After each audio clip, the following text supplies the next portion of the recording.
Sira had never seen anything but gray.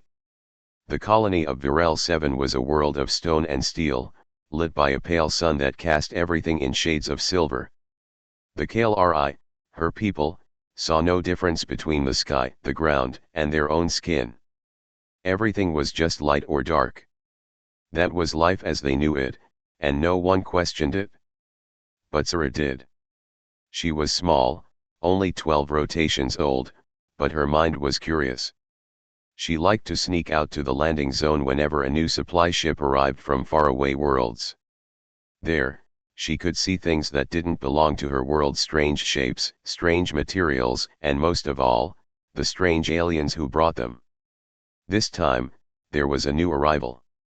The human stepped off the ship wearing a bright patch on her sleeve, though Sira didn't know it was bright, not yet. To Sira, it was just a strange new mark.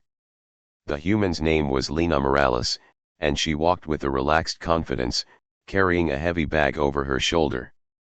Sira hid behind a crate, her large, gray eyes following every move. Humans fascinated her. They were soft-skinned, warm-blooded, and loud compared to the quiet Kalri. But most of all, they smiled. Kalri rarely smiled. Life was hard here. Mining colonies did not leave much room for joy. Lena stopped near the unloading zone, crouching to check something in her bag. When she opened it, Sira's heart skipped. There was something inside. A box with small sticks, neatly arranged. Lena noticed the little shadow peeking from behind the crate. Instead of shooing her away like most off-worlders did, she smiled and waved. "You can come closer," Lena said, her voice gentle. Sira hesitated. Kalri children were not supposed to approach aliens without an elder's permission. But curiosity won. She took slow, careful steps until she stood only a few feet away. Lena reached into the box and pulled out one of the sticks. She pressed it against a piece of white sheet and dragged it across. Red. Sira didn't know what red was, but something inside her shifted. The mark wasn't like gray dust or black charcoal. It was different. She tilted her head, confused. "Do you know what this is?" Lena asked. Sira shook her head. "This is a crayon," Lena explained. "Humans use them to draw. To make pictures." Sira reached out a tentative hand. Lena let her take it. The crayon felt smooth and warm. Sira pressed it against the sheet, just like Lena had done, and gasped softly when it left a trail. She didn't have the word for it, but something about the mark was alive. "Color," Lena said softly, watching the wonder in Sira's expression. "That's what we call it. This one is red." Sira frowned. "What is red?" she asked slowly, her voice quiet and unsure. Lena thought for a moment. "It's a kind of feeling, but for your eyes," she said finally. "Humans can see many colors. Red is warm. It feels like fire or the setting Sunday." Sira blinked. She had never thought of the sun as anything but light. The idea that it could feel like something made her chest feel strange. "Do you want to try the others?" Lena asked, holding out the whole box. Sira hesitated again but nodded. She sat cross-legged on the ground, and for the next hour, Lena showed her one color after another. Blue, green, yellow. Sira didn't understand all the names, but she understood something far more important: each one was different. For the first time in her life, she could tell the world apart.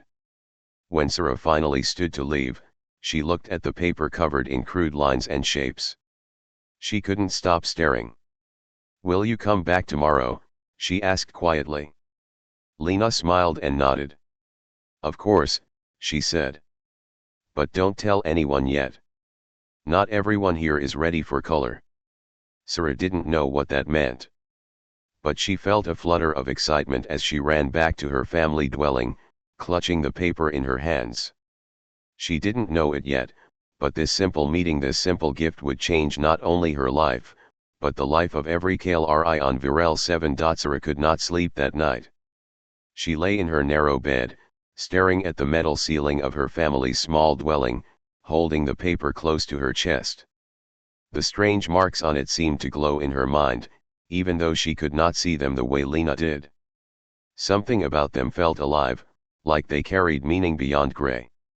The next day, as soon as her chores were done, Sira ran to the landing zone. Lena was already there, sitting on a crate with her bag. When she saw Sira, she smiled and patted the spot next to her. "You came back," Lena said softly. Sira nodded eagerly. "More." Lena chuckled and opened the box of crayons. "All right," she said, pulling out a blue one. "This one is blue. It feels like water, like the cool wind before night comes." Sira closed her eyes and tried to imagine it.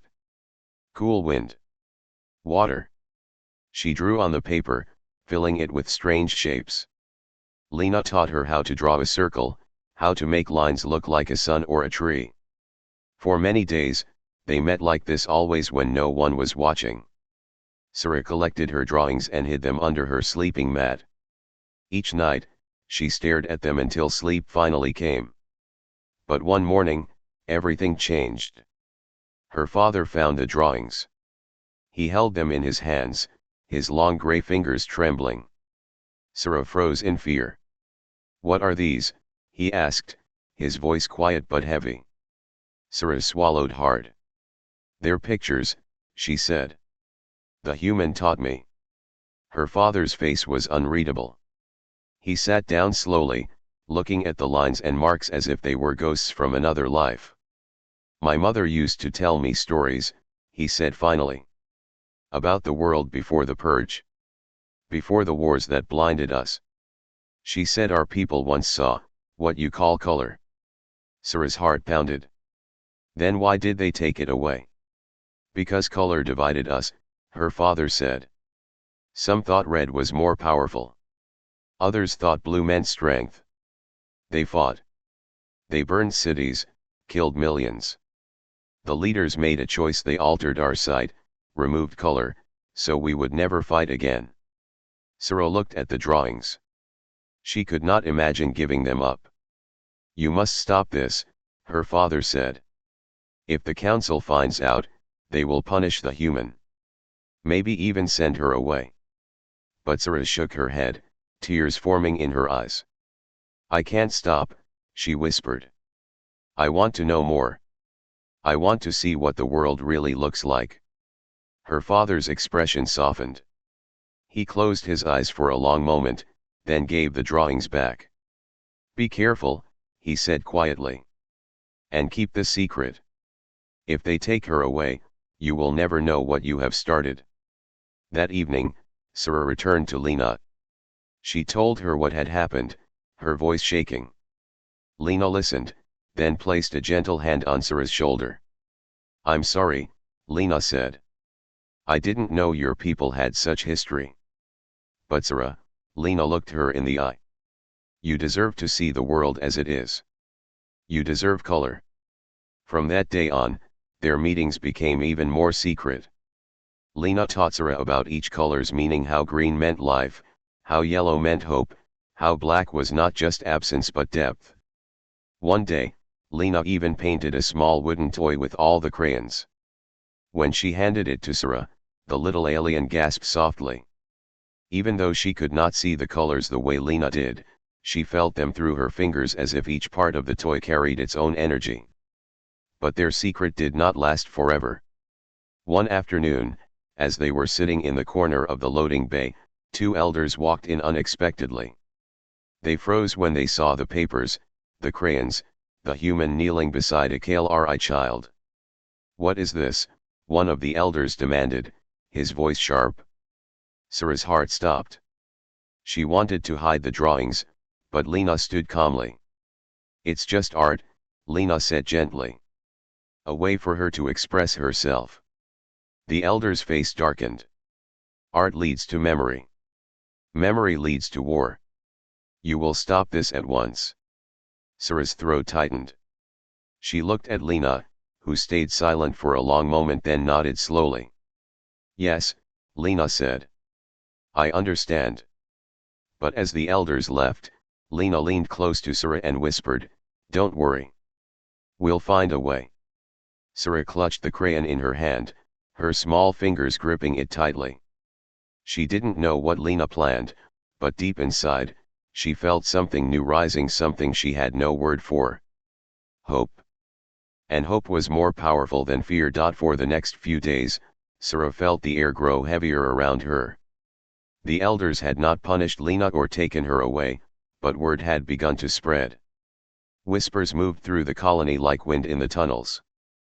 People spoke of the human who brought color back, of the child who was learning to see the forbidden world. Sira could feel the eyes of neighbors on her when she walked through the market. Some looked curious. Others looked afraid. A few looked angry.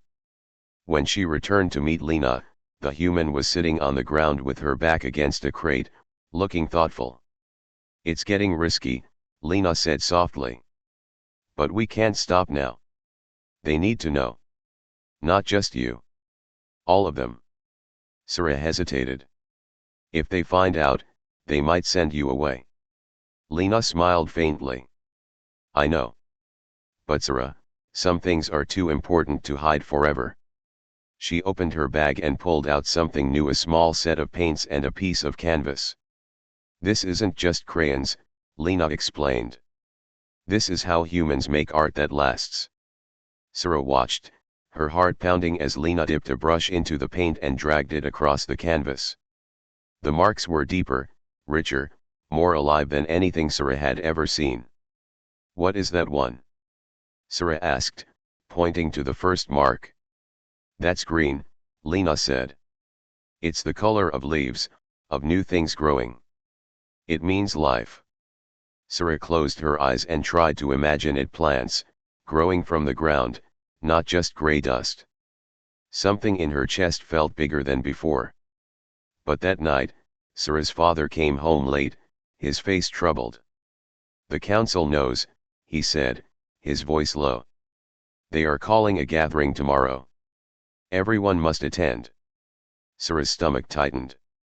"What will they do?" Her father shook his head slowly. "I don't know. Some want the human sent back to the central station. Some want all the drawings destroyed." "No!" Sira shouted before she could stop herself. "They can't take it away. Not again." Her father knelt in front of her, his expression pained. "Sira, I am not your enemy. But the council fears what color could bring back. Fear is powerful." She looked down, gripping one of her drawings so tightly it crumpled. The next day, the entire colony gathered in the central hall. It was rare to see so many KLRI together. The council stood at the front, their faces stern.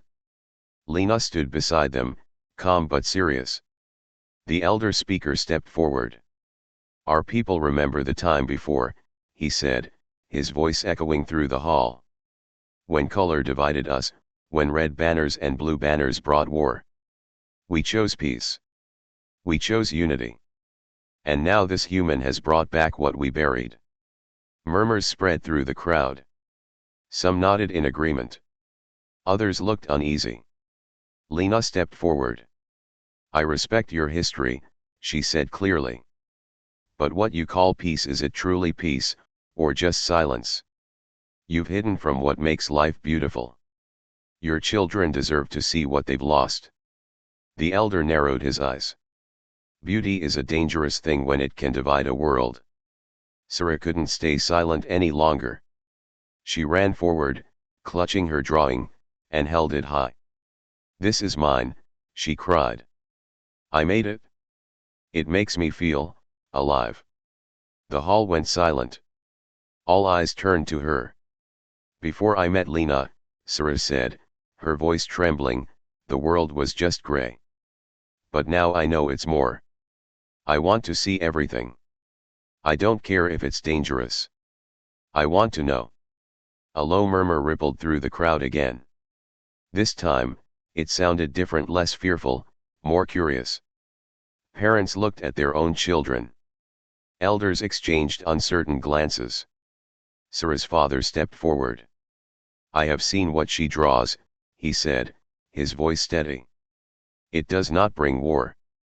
It brings wonder. If we are so afraid of what we once were, perhaps we are not as strong as we think. The council hesitated. The elder looked over the crowd, and for the first time, doubt crossed his face. We will decide tonight, he said finally. The council will meet and speak again tomorrow. The crowd slowly dispersed, whispers following Sira as she walked out. She felt Lena's hand on her shoulder, steady and warm. You were brave, Lena said softly. Sira swallowed, her heart still racing. I don't feel brave. I feel scared. That's what being brave is, Lena replied gently. Doing the right thing even when you're scared. That night, Sira could not sleep. She sat by the window, holding the crayon Lena had given her, staring into the gray sky. Somewhere deep inside, she knew tomorrow would change everything. Morning came heavy and silent. Sira sat at the edge of her family's dwelling, clutching the crayon in her hand. Her stomach felt like a rock. Today the council would announce its decision. Her father said nothing as he prepared for the meeting. He looked tired, older than she had ever seen him look. Finally, he placed a hand on her shoulder. Whatever happens today, he said quietly, remember that you spoke with courage. That matters. When they reached the central hall, the entire colony was already gathered. The elders stood at the front again, their long gray robes swaying slightly. Lena was there too, standing tall but calm. Her bag of crayons and paints sat at her feet. The elder speaker raised his hand, and the hall fell silent. We have considered long through the night, he said. We remember the wars. We remember the suffering. Color once brought division to our people. We cannot allow that to happen again. A ripple of fear ran through Sira's chest. Were they going to take Lena away? But then the elder's tone softened. And yet, he continued, we have seen the child's drawings. We have heard the voices of the people. Perhaps we have lived too long in shadow. Perhaps it is time to face what we once were. Gasps and murmurs filled the hall. The elder turned to Lena. We will allow one demonstration, he said. If this color you bring can unite rather than divide, then we will consider its return. Lena's lips curved into a small, relieved smile. Then let me show you, she said. She opened her bag and pulled out cans of bright paint, brushes, and pieces of cloth. With quick, practiced motions, she began to work right there in the center of the hall. The KLRI watched silently as Lena painted on the floor, her hands steady, her movements sure. Red, blue, yellow, green colors bloomed like living fire across the gray stone. Sira knelt beside her, watching as the shapes took form, a sun rising, a river winding, a tree stretching upward. When it was done, Lena stepped back and nodded.